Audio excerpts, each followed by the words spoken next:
Hello students, welcome to my YouTube channel. এই ভিডিওটোত আমি অনুশীলনী 4.3 9 নম্বৰ প্ৰশ্নটোৰ সমাধান কৰিম। এই সমাধানটো আগবঢ়াৰ আগতে আমাৰ চেনেলটো সাবস্ক্ৰাইব কৰা আৰু এই বেল আইকনটো চুই অন কৰি দিয়া। তেতিয়া আমি আপলোড কৰা প্ৰতিটো ভিডিঅ'ৰ নটিফিকেশ্যন পাই যাবা আৰু সকলোতকৈ আগত চাব পাৰিবা। এই 9 নম্বৰ কোৱেশ্যনটোত আমাক দিছে যে দুটা পানীৰ নলীয়ে এটা চৌবাচা 9 সমষ্টি 8 ভাগৰ 3 ঘণ্টাত পুৰ কৰে। চৌবাচাটো বেলেগে বেলেগে পুৰ কৰিবলৈ হলে ডাঙৰ ব্যাসৰ নলীটোৱে সৰু ব্যাসৰ নলীটোতকৈ 10 ঘণ্টা সময় কম লয়। প্ৰত্যেকটো নলীয়ে বেলেগে বেলেগে কিমান সময়ত চৌবাচাটো পুৰ কৰিব পাৰিব উলিওৱা। আমি কি কৰিব লাগে, প্ৰত্যেকটো নলীয়ে বেলেগে বেলেগে কিমান সময়ত চৌবাচাটো পুৰ কৰিব পাৰিব সেইটো উলিয়াব লাগে। গতিকে আমি এতিয়া প্ৰথমে যিকোনো এটা নলীয়ে অকলে চৌবাচাটো পুৰ কৰিবলৈ লোৱা সময়টো x বুলি ধৰি ল'ম। মই ইয়াত ডাঙৰ ব্যাসৰ নলীটোৱে অকলে পুৰ কৰিবলৈ লোৱা সময়টো x বুলি ধৰিম। সেইকাৰণে লিখিছো ধৰা হ'ল ডাঙৰ ব্যাসৰ নলীটোৱে অকলে পুৰ কৰিবলৈ সময় লয় x ঘণ্টা। ডাঙৰ ব্যাসৰ নলীটোৱে অকলে চৌবাচাটো পুৰ কৰিবলৈ সময় লয় x ঘণ্টা। আমাক প্ৰশ্নটোত কৈছে যে ডাঙৰ ব্যাসৰ নলীটোৱে সৰু ব্যাসৰ নলীটোতকৈ 10 ঘণ্টা সময় কম লয়। ডাঙৰ ব্যাসৰ নলীটোৱে সৰু ব্যাসৰ নলীটোতকৈ 10 ঘণ্টা কম লয়, অৰ্থাৎ সৰু ব্যাসৰ নলীটোৱে ডাঙৰ ব্যাসৰ নলীটোতকৈ 10 ঘণ্টা সময় বেছি লয়। গতিকে আমি লিখিম এতেকে সৰু ব্যাসৰ নলীটোৱে অকলে পুৰ কৰিবলৈ সময় লয় x + 10 ঘণ্টা। এতিয়া আমি প্ৰতিটো নলীয়ে অকলে এঘণ্টাত চৌবাচাটোৰ কিমান অংশ পানীৰে পুৰ কৰিব পাৰে সেইটো নিৰ্ণয় কৰিম। গতিকে আমি লিখিম ডাঙৰ নলীটোৱে অকলে এঘণ্টাত পুৰ কৰে। আমি ওপৰত লিখি আহিছো যে ডাঙৰ ব্যাসৰ নলীটোৱে অকলে পুৰ কৰিবলৈ সময় লয় x ঘণ্টা। ডাঙৰ ব্যাসৰ নলীটোৱে x ঘণ্টাত চৌবাচাটো অকলে পুৰ কৰিব পাৰে। গতিকে সি এঘণ্টাত চৌবাচাটোৰ কিমান অংশ পুৰ কৰিব, xৰ 1 অংশ পুৰ কৰিব। গতিকে লিখিম ইয়াত 1/x। সেই একেদৰে সৰু ব্যাসৰ নলীটোৱে অকলে এঘণ্টাত কিমান অংশ পুৰ কৰিব সেইটো আমি লিখিম। সৰু ব্যাসৰ নলীটোৱে অকলে এঘণ্টাত পুৰ কৰে। সৰু ব্যাসৰ নলীটোৱে অকলে পুৰ কৰিবলৈ সময় লয় x + 10 ঘণ্টা।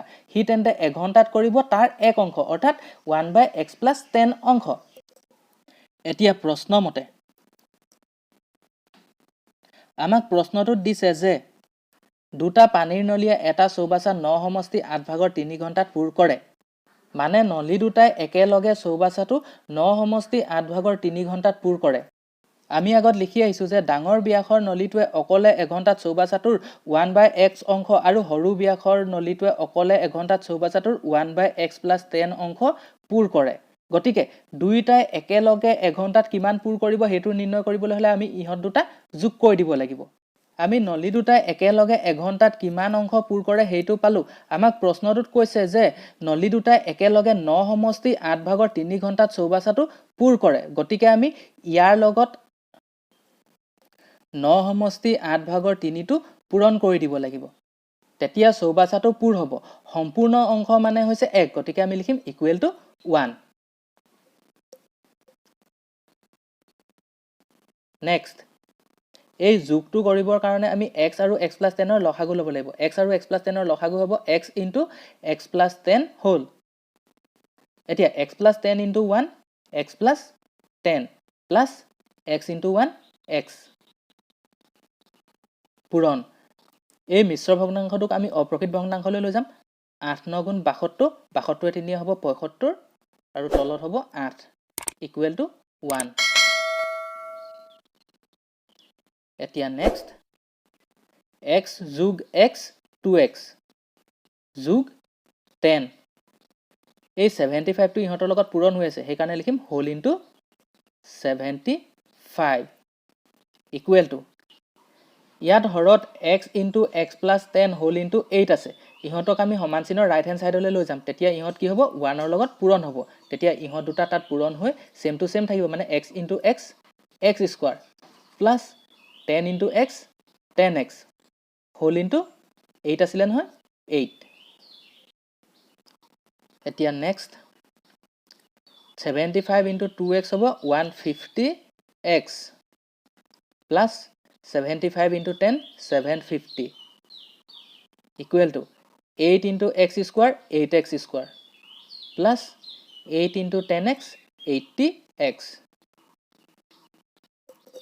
এতিয়া আমি সমান চিনৰ লেফট হেণ্ড সাইডৰ কেইটা সমান চিনৰ ৰাইট হেণ্ড সাইডলৈ লৈ গুছি যাম গতিকে আমাৰ নেক্সট লাইন হ'ব 8x স্কয়াৰ প্লাস 80x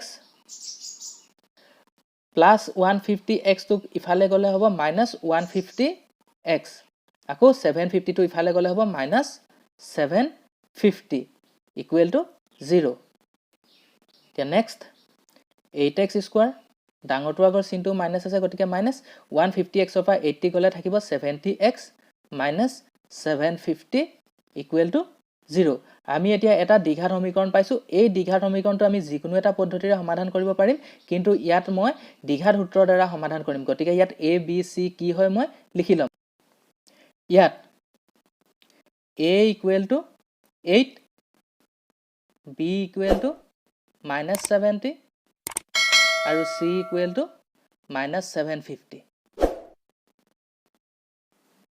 এতেকে দ্বিঘাত সূত্ৰ ব্যৱহাৰ কৰি দ্বিঘাত সূত্ৰটো লিখি লম দ্বিঘাত সূত্ৰটো হৈছে x equal to minus b plus minus root b square minus 4ac divided by 2a এতিয়া আমি মানবোৰ বহাই দিম ইয়াত আছে minus b b মান হৈছে minus 70 গতিকে minus 70 plus minus root b square b মান হৈছে minus 70 গতিকে minus 70 square minus 4 a মান হৈছে 8 আৰু c মান হৈছে minus 750 divided by 2a 2 into 8 next minus a minus a plus 70 plus minus root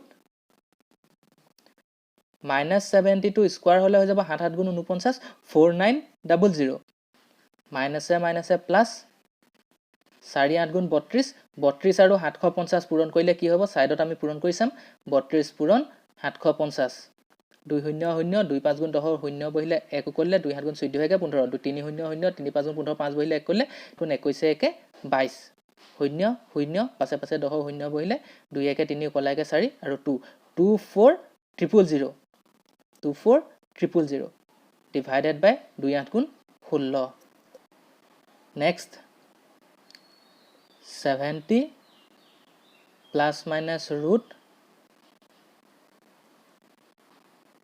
24000 plus 4900 এই দুটা যোগ কৰিলে হ'ব 0 0 9 4 4 8 2 28900 divided by 16 next 70 plus minus root 28900 28900 বৰ্গমূলটো মই সাইডত নিৰ্ণয় কৰি দেখাই দিছো root 28900 root 28900 ক আমি 289 into 100 বুলি লিখিব পাৰিম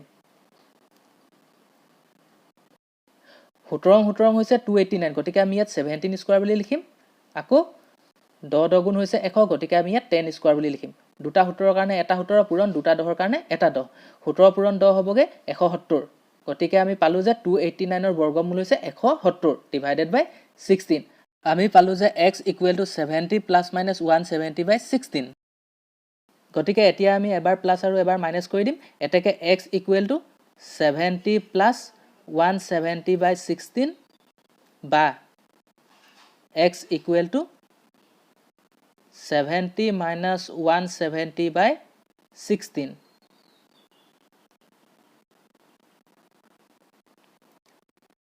70 plus 170 হবগে 240 divided by 16 এতিয়া আমি কাটি দিম 8 কাটি দিলো 8 2 গুণ 16 8 3 গুণ 24 আৰু শূন্যটো উঠি গল আকৌ 2 এ কৰি দিলো 2 15 30 equal to 15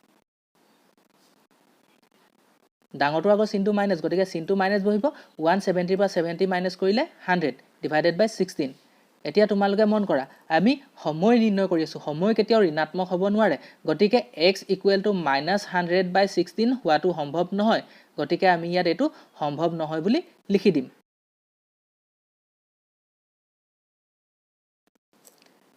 এতেকে x equal to 15 এতিয়া আমি x plus 10 কি হ'ব হেতু উলিয়াব লাগিব গতিকে লিখিম আমি x plus 10 equal to 15 plus 10 equal to 25। আমি এতিয়া পালোঁ যে ডাঙৰ ব্যাসৰ নলীটোৱে 15 ঘণ্টাত অকলে চৌবাচাটো পূৰ কৰিব পাৰে আৰু সৰু ব্যাসৰ নলীটোৱে 25 ঘণ্টাত পূৰ কৰিব পাৰে। এতেকে আমি লিখি দিম ডাঙৰ ব্যাসৰ নলীটোৱে অকলে পূৰ কৰিবলৈ সময় লয় 15 ঘণ্টা আৰু সৰু ব্যাসৰ নলীটোৱে অকলে পূৰ কৰিবলৈ সময় লয় 25 ঘণ্টা। এই সমাধানটো বুজি পোৱাত যদি কাৰোবাৰ কিবা অসুবিধা হয় মোক কমেণ্ট কৰি জনাবা আৰু এই ভিডিঅ'টো যদি ভাল লাগে ভিডিঅ'টোত এটা লাইক দি দিবা, ভিডিঅ'টো শ্বেয়াৰ কৰিবা আৰু মোৰ চেনেলটো ছাবস্ক্ৰাইব কৰিবা।